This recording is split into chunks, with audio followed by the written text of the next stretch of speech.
Hi!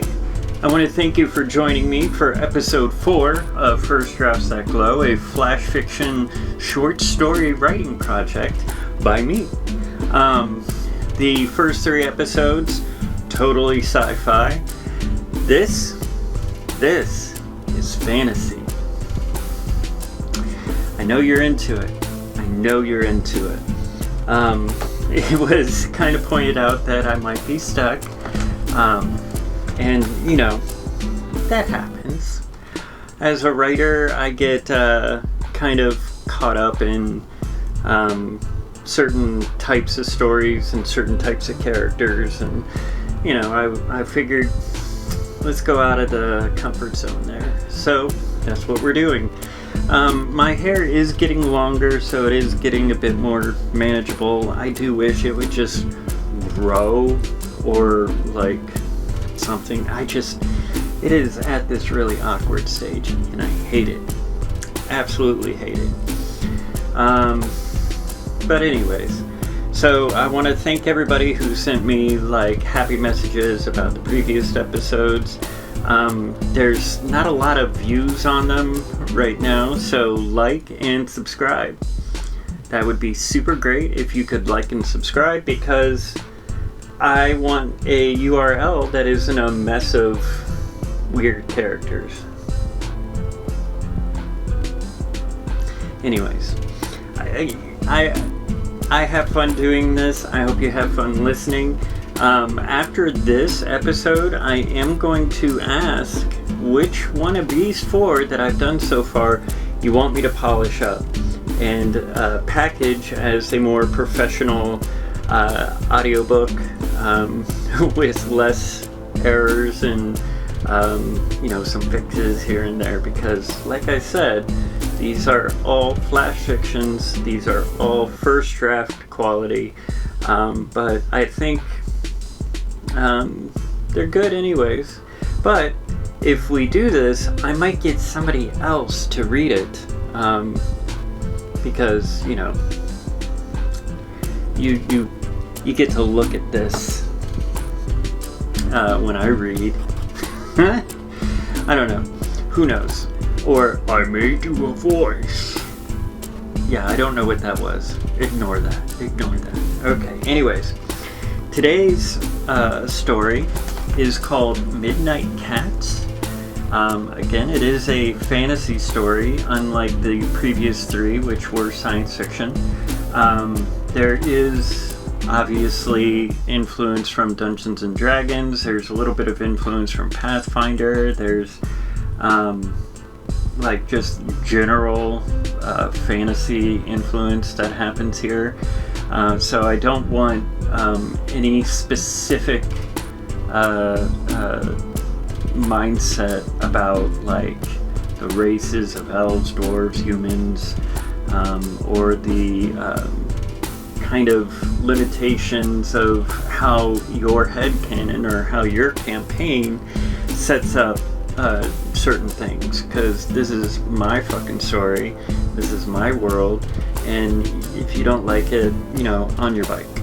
But you want to sit here and watch me read, that's why you came here. Like and subscribe. Alright. I really should script these openers, but, you know, fuck it. And as you can see, I didn't turn on my globe, my happy lamp, because it was obnoxiously bright last time. But I decided to leave it there. And I was going to decorate this space, but I got distracted as well, so maybe next time. Or I might change the wall that I filmed this against. Like. But anyways, Midnight Cats, a First Drafts That Glow story by me, AVON. The necromancer is going to be ready for us. The gleaming paladin armor nearly as loud as his voice booms in the cave. Shielding her eyes with one hand and waving the other over the blue fire to lessen it. Do you have some kind of enchantment on your armor to make it reflect light like that? Looking over his silver armor with an exaggerated frown. Well, I recall putting a Reflect Evil spell on it last week. I did get a boon from my god just before then, so spells may be lasting longer than I'm used to. Standing, bowing his head and muttering, the armor dulls slightly. I've dispelled it for the night. I will have to renew it once we enter the Shadow Caves. Yes, that is fine. Raising her hands over the fire, pulling on invisible strings, making it jump higher. It is cold in this cave. I just need to have the flame a bit larger for the warmth. This amazes me. With a name like Icefire, I would have imagined you to be into cold temperatures. The soft metal sounds adding some music to his words as he arranges his meditation altar. My people are forced to endure the extremes before Vaser decides what our souls are able to withstand, how we may serve. Rolling out a large arrangement from an impossibly small bedroll, Icefire smiles wide. Yes, well, we humans are not as durable as dwarf elves. After a pause, she smiles again. Now that I think about it, how does that even work? Sitting on a large cushion in front of a small table with an arrangement of items and burning a cube of incense, Woodstone's face shows a hard thinking with a creased brow. If you are asking how the Dwarven-Elf union came about, it was Vaser, and the blessings bestowed upon our founders after the last age ended. It was a terrible time. As you know, the human and dwarf relations had turned sour, and many elven kind turned their backs on the dwarves in fear of being the target of humans in a similar way. Lowering his head, Woodstone sniffs deeply through his nose. This is when nearly all dwarf kind was deciding if it was time to end the dwarves in the land forever. Icefire walks over to hand her companion an apple. I am so sorry. I did not know that. I've only heard of the myths my people tell, and many human stories do not paint the dwarf kind in a positive light. I figured it was nothing like what I was told, but to know your ancestors might have killed themselves off out of despair is just... Gosh, I'm so sorry. She knew that Woodstone and his people were empathic, but was just now understanding how deep that seemed to go. With a shift in sitting position, raising his head higher, he eats the entire apple in 3 bites. My thanks. I am fond of the apples from your land. My pleasure. Well, as you know, the elf and dwarf history was never great in the last age. I was very amused of the song that Bard was singing at the tavern a few nights ago. It was an interesting rewriting of a childhood song from my land. A closed fist knocking in the center of his chest plate. Unlike elf folk in that song, there was a small group of elven people that had been hiding and transporting many dwarves through the enchanted lands the humans could not navigate. Even the elder tribes of elves were unaware. Icefire wraps herself in her bedding after setting a bell at her feet. I've read about those tribes of elves. Didn't they gain freedom from human slavery a few generations before the war? Yes. They were helping the dwarven people. These elves were shunned by the so-called noble bloodlines of the enchanted realms, many of them having human blood or a total separation from the enchanted threads, or both. Icefire sits up a little. Wait, there's human in your people's blood? Very little. The human slavers would use some of the female elf kind as playthings and were mainly unconcerned with any offspring. Gosh, that's news to me, but it makes sense. Even in the north, the nobles are often fighting claims of bastard children from the mines and farms of the poor. Icefire lays back down. I'd like to think my people are not capable of such things these days. Woodstone smiles wide. This was long ago. So much has changed. I only know because Vaser grants his paladins with this living memory. I dream about all of this every night. Clearing his throat, he spits into the fire bits of apple seed. After the war, the noble elf councils discovered what these lesser elves had done and banished them from the enchanted lands into the unknown regions of the shadow gods. Once the elves convinced the remaining dwarves to come with them, everything started changing, and that's when most considered this age to have begun. And they established in the shadows, and Vaser was found to be a god of the heart and not shadow, and granted protection and prosperity to your people. Oh, well, that's Icefire. Oops. Icefire says, raising her hand in the air, waving them about. You know the rest, it seems. Yes, this is the case. The lands of the Shadow Gods proved to be the lands of heart and mind, and was feared by both human and elven peoples. I suppose it was not something either race wished to confront in those times. To be fair, the necromancer and his kind did come from the darker parts of those lands. That they did, Woodstone nods. To think humans and elven folk that tried to wipe the rest of the dwarven people out instead found the gods of death and disease just feels poetic. Being cursed in such a way must be painful. What a wonderful story and thought to sleep to, Icefire says with enough sharpness to cut. Well, my beautiful friend, you did ask, shifting on his cushion and positioning his shoulders back. Now we must rest. Your bell will alert us if anyone comes near, as always, yes? Yes, rest well, Woodstone. Rest well, Icefire. Soft orange and red light reflect off the cave walls, bringing both to the waking world. Woodstone standing to perform a series of exercises and prayers almost the second his eyes fully open. Icefire resetting the campfire while pulling out a few items wrapped in thick green leaves from a small pouch not nearly large enough to hold even one of them. The fire crackles as the wrapped items float slightly above the fire. Icefire taps her head as she stands, shaking slightly. Flakes fall from her face, arms, and clothing, collecting into a ball before sending itself into the fire. Her face and clothing both looking refreshed and clean. Woodstone planing his broadsword down as he kneels and begins to glow slightly. A popping sound follows the dispersal of the light, and the smell of grass and moss with flowers fills the cave.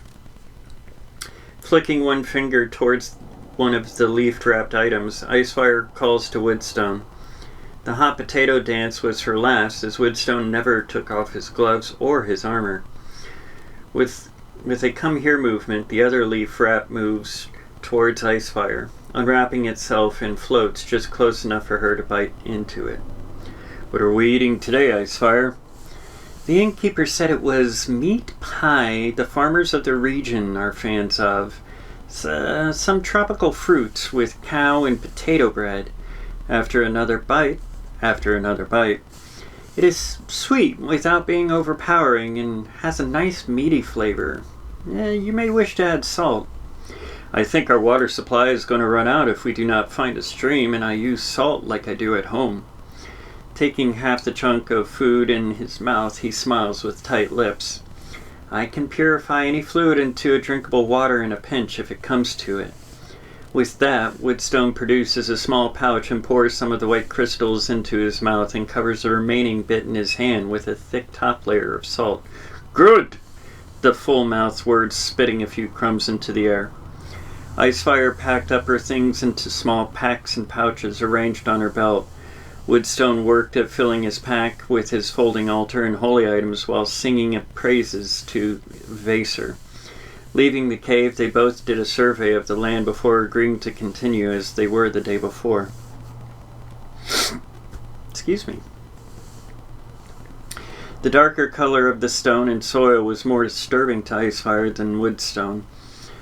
Of the two, she was not used to this region with the mountain and valley ratio.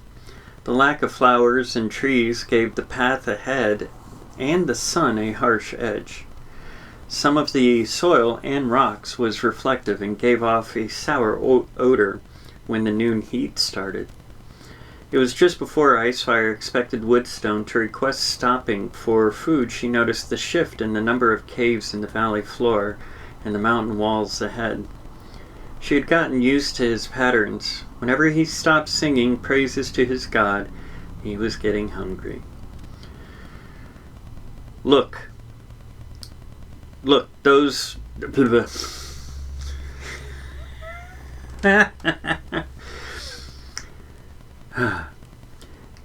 why we're here, right?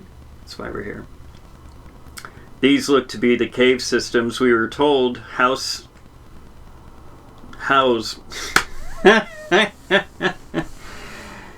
These look to be the cave systems we were told house the followers of the necromancer, Woodstone says through the last bites of his lunch. Icefire looks over the small table of potion materials and enchanted trinkets.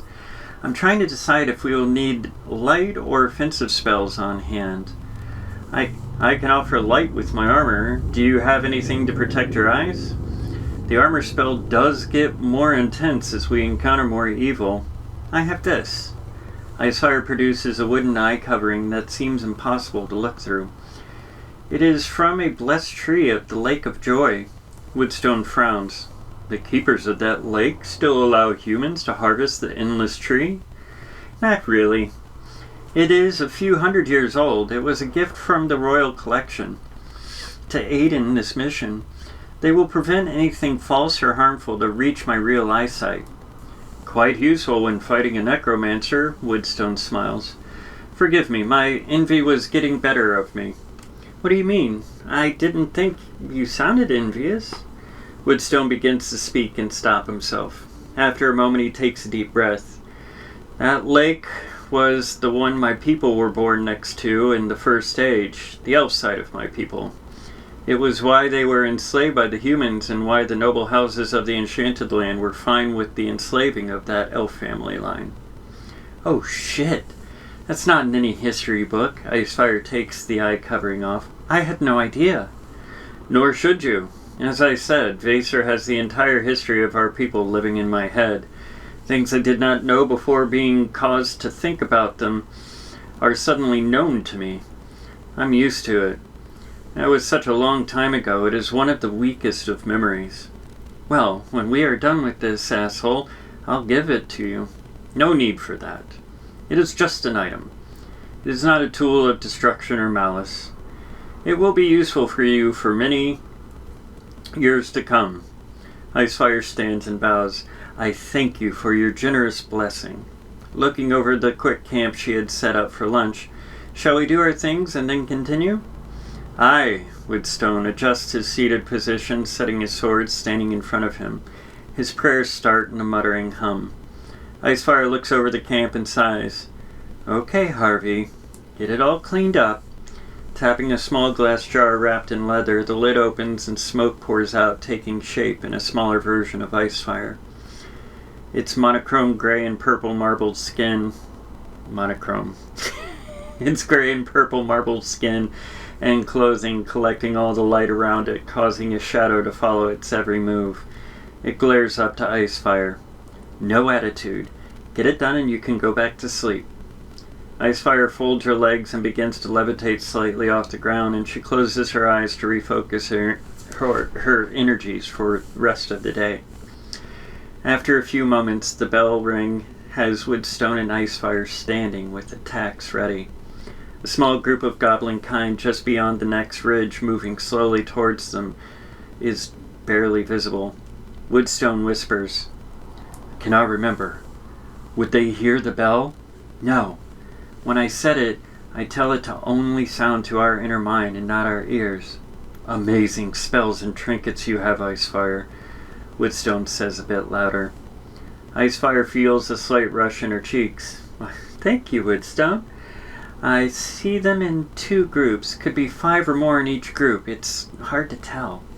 Yes, I'm worried that my armor is not brighter. I wonder if they are neutral in soul. That will make some of my spells and powers not terribly effective.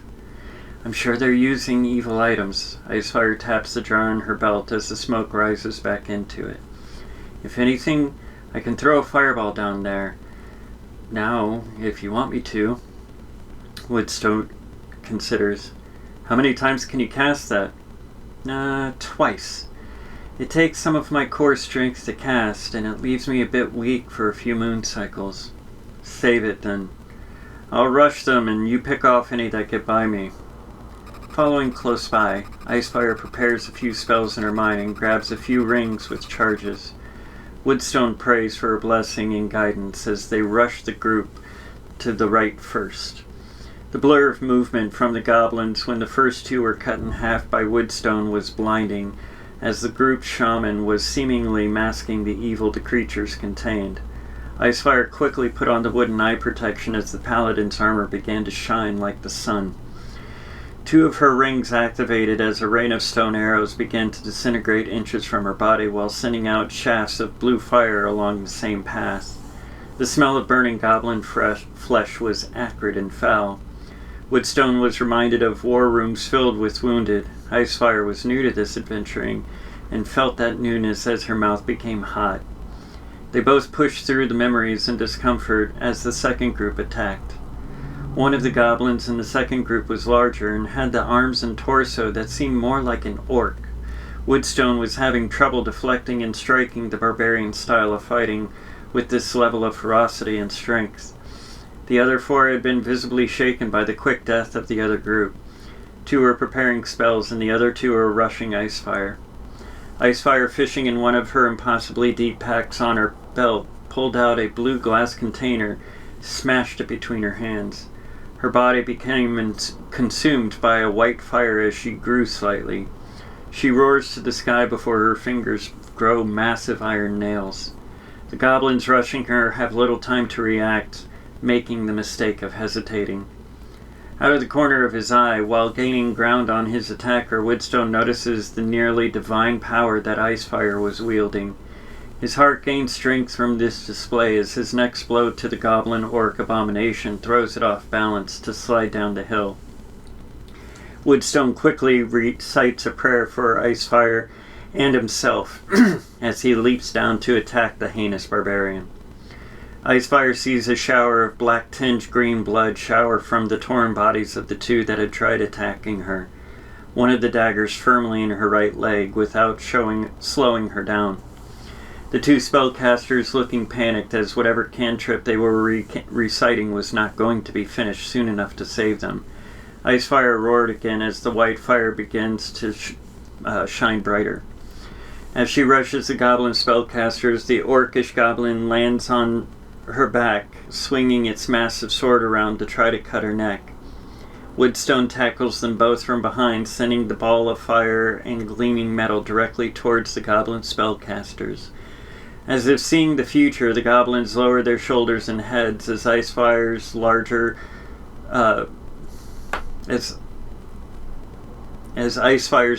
fire-drenched body slams into them with the weight of the 2 warriors behind her. Sliding down the hill on the 2 bodies of slick, torn goblins, Icefire covers her head as she tries to stop herself with her feet. Woodstone and the orc goblin both flip off further down and tumble to the bottom. The aggression and fire leaves Icefire from her mouth in the form of a slick rock laced with crystal before turning to ash. The dagger in her leg begins to throb as her body returns to normal. The pain blinds her for a moment as she places one of the rings on her necklace in her mouth. Slowly, the stones on it dissolve. The pain and discomfort leave her senses faster than the dissolving. "Woodstone!" yelling out down the hill. "Woodstone! Are you down there?" She tries her best not to slip on various stone textures of the hill as she works her way down.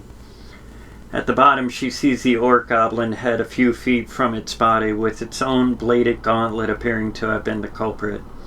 A few feet from there was Woodstone, with the orcish blade embedded within his shoulder, holding him off the ground in an awkward fashion. "Woodstone!" Breathing slowly and unevenly, Woodstone tries his best to shift himself to help Icefire as she pushes him off the blade. His movements, not holding the same power, cause them both to land off to the side. Icefire pulls the blade from Woodstone's shoulder as blood begins to ooze out quickly. Without a word, she unbuckles and unties the chest plate and the arrangements on the shoulders off. Woodstone tries to move his hand to stop her and tries to speak, arms falling off to the sides as his voice fades slightly. "Stay with me. Pray to your God for a little grace while I treat your wounds, you idiot." Icefire removes 2 rings from her necklace and quickly digs out another glass container from her pouch. One of the rings she places in Woodstone's mouth under his tongue, and the other she puts on her right pinky finger. The small pink container makes a popping sound as she loosens the cork, and it fizzes out a little. She pours the solution over the wound as she continues to remove the bulky armor and layers of leather and fabric. When she reaches the last layer and is looking at the blood-stained cotton tunic,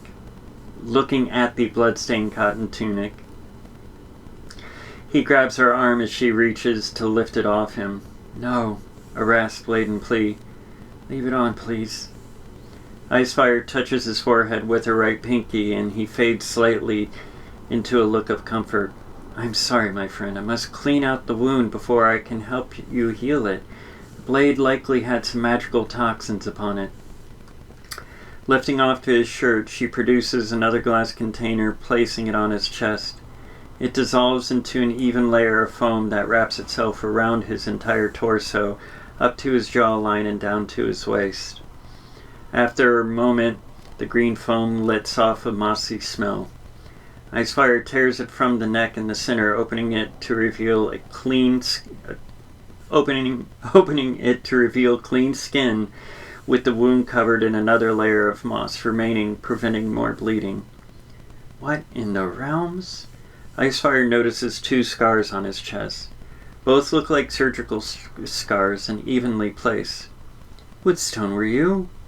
Trailing off, she smiles. "We have a good deal in common, my friend. I would never have guessed." The sun had set, and the supplies were laid out as best as she could manage. The camouflage tent Woodstone had brought along was not large enough for both of them to set up as they would have liked, and Woodstone laying down took up much of the available space. After setting the bell right outside of the entrance of the tent, she notices Woodstone moving to drink some of the water, and quickly drink the spicy broth Icefire left floating close to the flame. "It's why we're here." "How do you feel, my friend?" she says slowly. Looking around, registering the situation first, then finishing the broth. "You are a talented healer as well as a spellcrafter. I thank you for your aid and kindness." Looking down at his body covered by a blanket and shifting slightly. Am I undressed?" His face turns bright red. He drops the broth bowl, cupping his face with his hands, and starts crying. "You know, I'm so ashamed." Sitting next to Woodstone, Icefire takes his hands and slowly pulls them down. "Why are you crying?" "Being an elf and dwarf, it's hard enough to live with in this world, but..." He trails off. "But the fact you were born as a woman and are now a man is supposed to be worse?" Icefire says plainly. "When I faced Vaser, my soul was measured. The god told me not to fear how I felt and that I would be a most blessed man in his army if I so wanted. My people do not talk about some things. There are a good number that are critical of women that do not wish to carry the dreaming of a child to wake next to the River of Hearts. There are more that are critical of men that do not wish to give of themselves for these dreams." Icefire looks over her friend's face. "I knew some of the stories of your banished hearts. The ones your people shunned because of an inability to love or feel kinship. Are your people really fearful of people like yourself?" "It's not ideal for the elders. We do not have many children, and our numbers grow ever slower each century. Part of how we are born and part of how rare a female is born." Icefire twists her face. "Wait. If I understand how you people have children, can you not simply dream the gender when you conceive?" "In a small way, yes. Vaser made an arrangement with our ancestor gods to combine the Dwarven and Elven methods. The birth would begin as the dwarf people had done, with intimate contact of the bodies. The parents would then enter into a dream trance as part of this union, and the body union. What did I write there? The parents would then enter into a dream trance as part of this union, and the dreams would combine to form next to the River of Hearts. The dream would linger for close to a year within the woman like a human child might, without changing the body too much. The couple would occasionally dream about the child, and the hopes and desires of them both would be passed along for the child to accept or discard." "So, Each child chooses what it wants to be in a small way. Vaser listens to the child's dreams as it's ready to wake along the river and gives the child a form most fitting to those dreams. Woodstone blushes. This is why I'm ashamed sometimes. I felt as if my mind was weak and unworthy. That's why I was born into a shape I did not feel right with. Icefire prepares some tea and biscuits while Woodstone talks and serves him. I think you are one of the bravest warriors I've ever met. This is your first adventure, you said, he says flatly. A rush of color covers her face. Well, yes, but I've been around many warrior in my life, stuffing her face with sweet treats and chugging the milky tea to wash it all down. Besides, I was a warrior before a spellcrafter. Woodstone sits up a bit more with a cringe, and his shoulder pinches a little. You were? What kind of warrior? Why did you choose spellcraft? Well, my friend, I'm very much like you. I was not happy with my body and role in the world. I simply did what I was told for years. One day I realized that my sadness was tied to not being honest with myself, and left for mage school at the start of my last year of service to the crown. Producing a few sticky rolls and teapods, it's why we're here, right? I mean, I keep messing up, but, whatevs. Producing a few sticky rolls and teapods and setting them all to heat and simmer while talking. The mages took care of me when I proved to be adept at spellwork and settled my debts to the crown, hence why I'm out here today. But you were born a boy. When did that change? Realizing it might have been a mistake to ask, I'm so sorry, it is not my right to ask. No, I'm still getting used to it myself. When I look in the reflections I see, that was only about 5 or so years ago for me. The mages have a thing about being mentally clear. They noticed I was struggling with something inside myself, and they helped me find the path to feeling free to think and have the confidence I required to contain the spellcraft I have mastered. Setting up the tea and serving Woodstone sticky buns while shoving an entire bun in her mouth. So, she says through the food, I began eating the herbs and potions that would help me feel like me. Draining the tea with a hard swallow, and here I am, in all of my glory. I'm glad to have shared this with you. You are the first outsider I've spoken to about this. It is nice to have a bond like this with a fellow fighting the good fight. Woodstone smiles large. I agree. I've been so worried of the judgments and perceptions. I found many simply do not care, and the 2 relationships I've had were both wonderful experiences. I'm honored to be your friend, Icefire. I'm equally as honored to be yours, Woodstone. We must rest. I imagine you set us up in one of the cave mouths? Yes. It was a dead end, so there's only one approach. Woodstone looks around the tent. Did you manage to secure your altar and holy items, good sir? Icefire hands the pack over. I'm going to roll out my mats and blankets and pass out. I'm overdone. Your healing should be in total by the morning. The moss in that ring is likely... the moss will dissipate, and that ring is likely fused to the bottom of your tongue by now. That'll be done with what it needs to be... Blah. The moss in that ring is likely fused to the bottom of your tongue by now. Will have done what they need to by then. The what? Touching inside of his mouth, he cringes. Is that literally fused into my tongue? Yeah, it will vanish as the healing spell contained in it runs out of power. How fascinating. Woodstone got them moving just before the sun peeked over the first valley. He had been wrapped in his armor, looking as new and as perfect as ever. Icefire wondered how the god Vaser did some of its boons for Woodstone.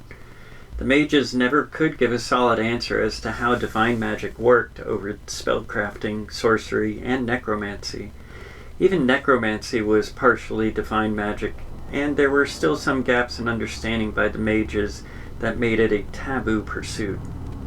Woodstone had a compass that guided them now, now that they were within the borders of the death gods. He had turned his armor into a sleek black, and instructed Icefire to wear the wooden face covering to be sure the illusion magic that seemed to have a living essence of its own did not distract her. They crept past a few patrols of demon-infected goblins and undead orcs, came across a camp that seemed to harvest a death gate of firestones and walking skeletons. Icefire saw the restraint Woodstone had to summon when they saw these things.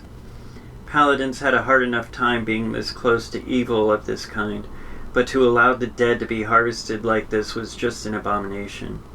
But they needed to find the necromancer, only one of those every few decades, and they were a problem if left to grow in power. The further they went into the woven system of caves and the underground valleys, the more the air felt and smelled of decay. Both Icefire and Woodstone had sleep greet them in waves, a sure sign to them both that the lair of the necromancer was close. "We must make camp and prepare before we go further," Woodstone stops them in a space they could block off and be safe in.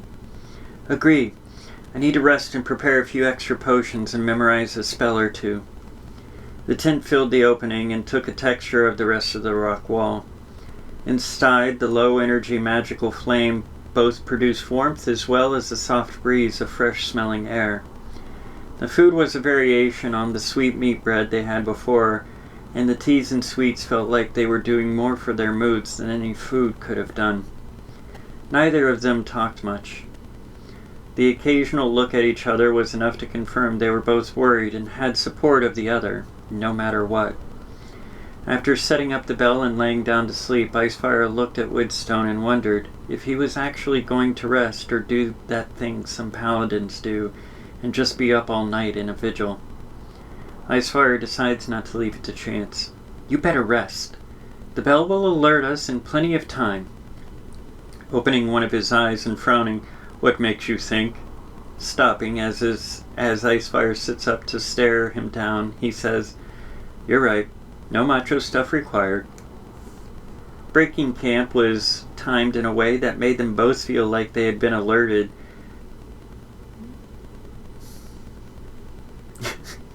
Been alerted just in time. Okay. The activity in the underground valley was unnerving, and it had them both agreeing they needed to get to the necromancer sooner than they could do safely.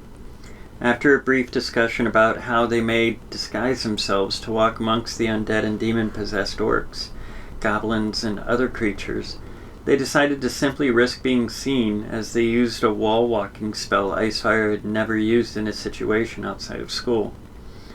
Woodstone was sure she could do it. She was unsure it would work in a place filled with conflicting magical energies. "So we die," Woodstone said after a few back and forths. "You are really going to trust that I can do this? Is there nothing your god can do?" "My god will only grant me boons and spells that will directly battle the evil. Wall walking and shadow maneuvers are not in his realm." "Fair enough." Icefire sighs, pulling out a few yards of rope from one of the pouches. "Now, there should be enough to walk around an ocean in here. Grab this end, and I will lead." Woodstone wraps the end of the rope around one hand and is given enough to wrap around the other. He nods that he is ready. Icefire pulls another end of rope out, tossing it in front of her. As she steps, the rope extends past the ledge and flattens into a step. Her next step is met with a new step, and so on. Woodstone sees the rope feed from the pouch to their feet and feels tension on his end, pulling him along as she walks slowly. After a few hundred feet, they reach another cave opening high above the visual range of the army below. Icefire cuts the end of the rope that was creating the stairs as the end Woodstone was holding dissolves. "I need to rest for a moment. That was a good amount of focus and my head is sore. I'll be good in a moment." Icefire sits, putting one of the rings on her necklace in her mouth, and breathes through her nose in a pattern of 4 in and 10 out. Woodstone takes stock of himself. The darker tone of the armor was calling too loud to be bright again. He relays a prayer to his god and thanks his semi-sentient armor for being so stalwart through this journey. He kneels with his sword held in front of him and offers a proper prayer to his ancestors and his god, asking for a boon of luck for both him and Icefire, and feels the positive reply of it being granted with a fizz sensation in his eyelids. Removing one of the holy items from his pack, he sets it before himself and thanks the god for the blessing and watches the item crumble to ash as the ash itself vanishes. As if it was timed out to the second, they both stand and look renewed and rested. Woodstone hands a small flower to Icefire. "This is a boon of luck from my god for you. I will be allowing my armor to shine again when we enter range of the necromancer. Be sure to put on the wooden eye covering again." What do I do with the flower?" "You taking it from me is the only required action for you to receive the boon."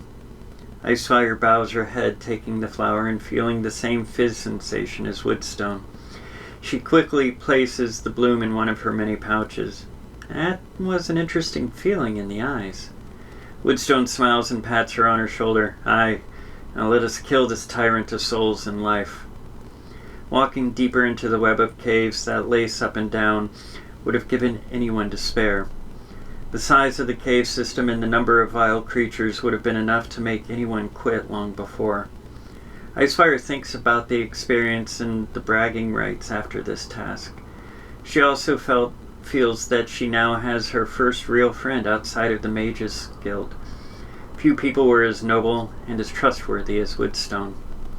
Woodstone also felt confident in the new friend he had in this human.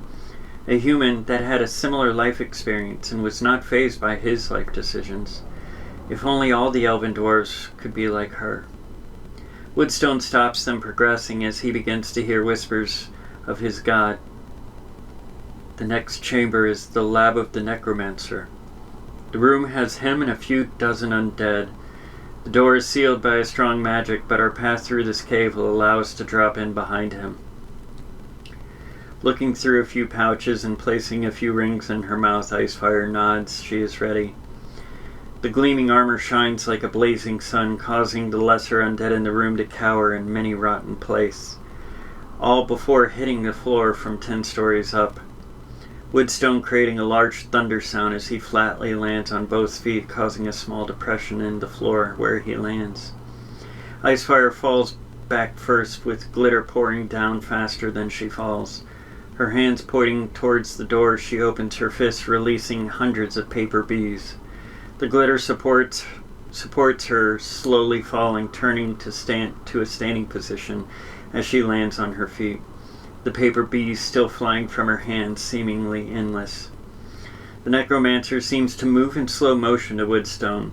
The advancement in his death magic looking like he had crossed into Lich domain. This made Woodstone happy.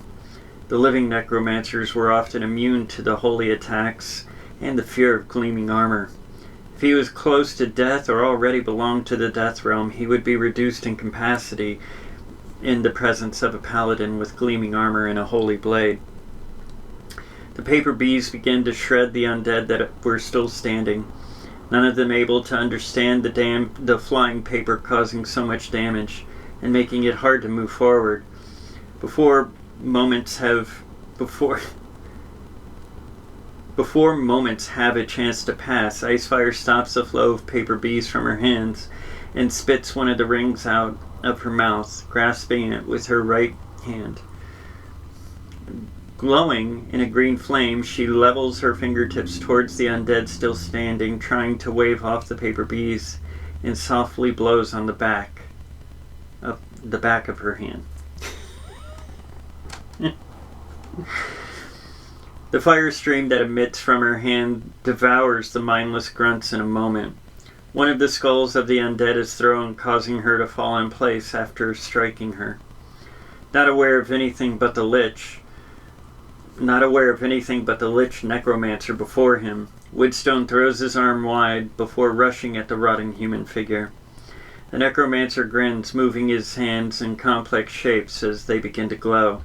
He claps his hands together in front of him, then opens his arms wide, revealing a tear in space.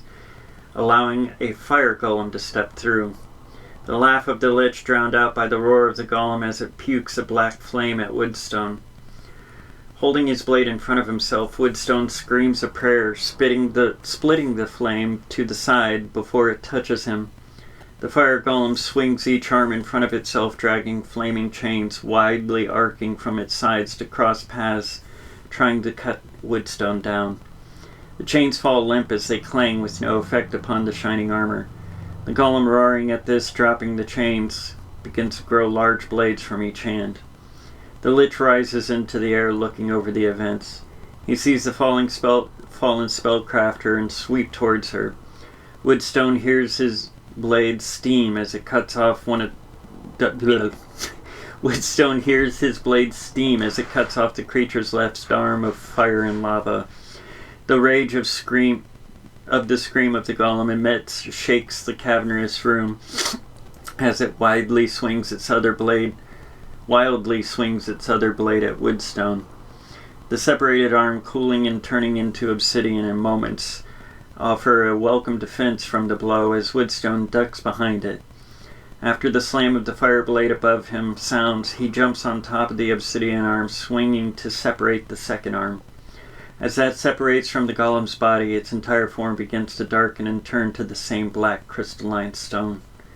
Frantically, looking around, Woodstone sees the lich landing next to Icefire. The lich cuts its wrists with a ragged nail, beginning to drip blood on Icefire's face. Landing in her eyes, her mouth, she begins to regain awareness. Woodstone swings as he reaches the monster, and his blade is stopped by the lich, simply holding it. "I think you have lost, my sweet friend." The voice of the lich booms with an impossible power from a weak-sounding whisper. "You shall fall, monster!" Woodstone pulls from within, offering his strength to his blade and his armor to weaken the Death Lord. "You shall fall!" The lich's hand dissolves from the blade, the disillusion continuing up the arm, erasing it from the world. "Impossible!" Woodstone looks to Icefire. "Awake, my friend. You must try to rise above the corruption. We have almost won the day." Inside her head, Icefire feels the argument of life and death, and she feels that life is not going to win. The shadow and darkness seem to feel safer than the brightness the elven dwarf is offering. It begins to hurt her when she thinks of the kindness and bonding. The pain of it all echoes louder than any lesson from school. Those worthless classes and people that never valued her or validated her in any way, always whispering in the shadows that she was role-playing as a girl. Sensing the conflict, Woodstone summons the divine shout to push the lich from being near his friend. The lessening of his core constitution was immediately felt. It had worked. The creature was disoriented and unable to focus itself now.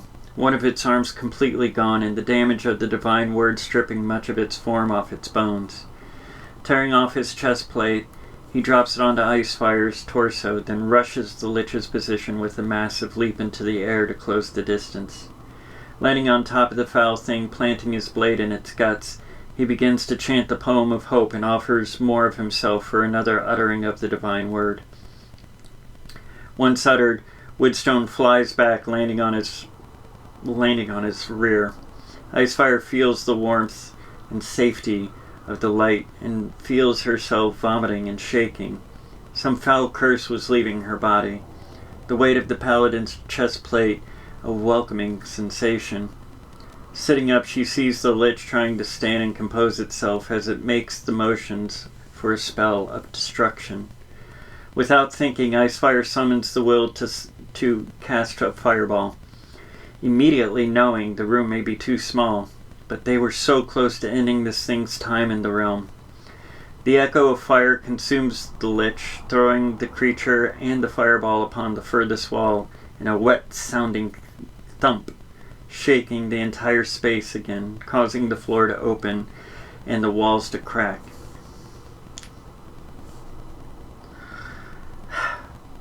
The undead outside, clawing, now reaching through the cracks in an attempt to gain entry to the chamber that the master had once been in. Woodstone gets up, moving in a crawl to Icefire, both crawling towards each other and ultimately limping. Hugging the hug of family, they both laugh. Woodstone looks around. Well, do you have a spell to get out? Icefire chuckles as she steps back slightly. She pulls off one of the pouches and tears it open. The black space it produces where it lands is an impossible darkness. After you. She bows in emotion to the area. That's why we're here, right? Woodstone jumps, vanishing into the darkness, and as Icefire follows. The daylight and general surprise of the people on the town road would have been funny any other day, as well as today, they both thought.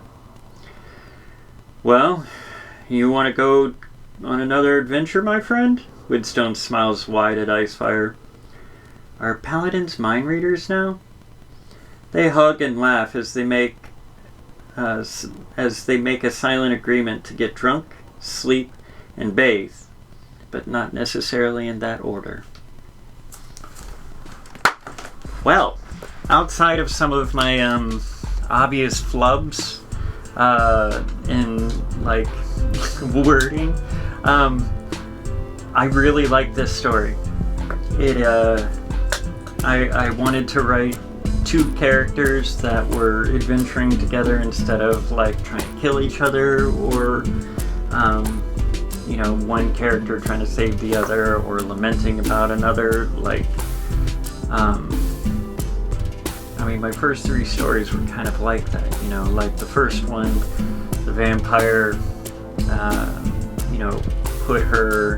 put their AI into a femme body, but that body had to be shut down.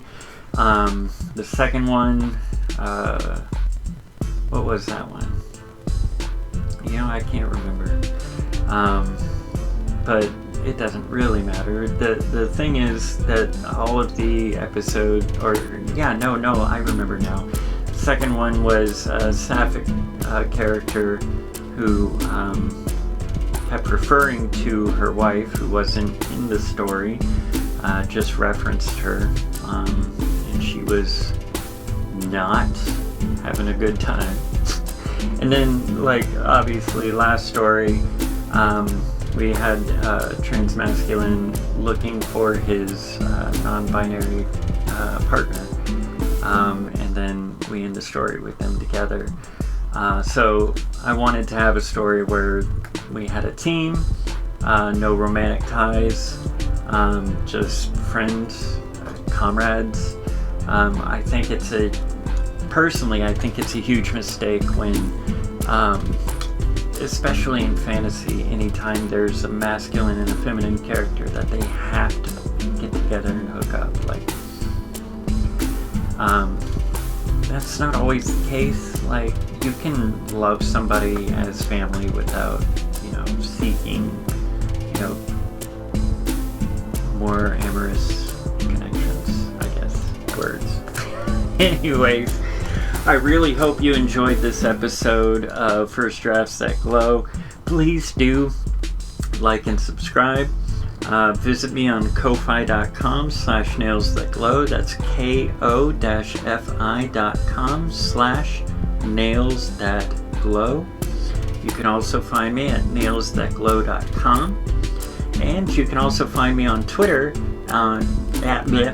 You can find me at Twitter at firstdraftsthatglow. Thanks again for joining me and having fun with me while I read these stories.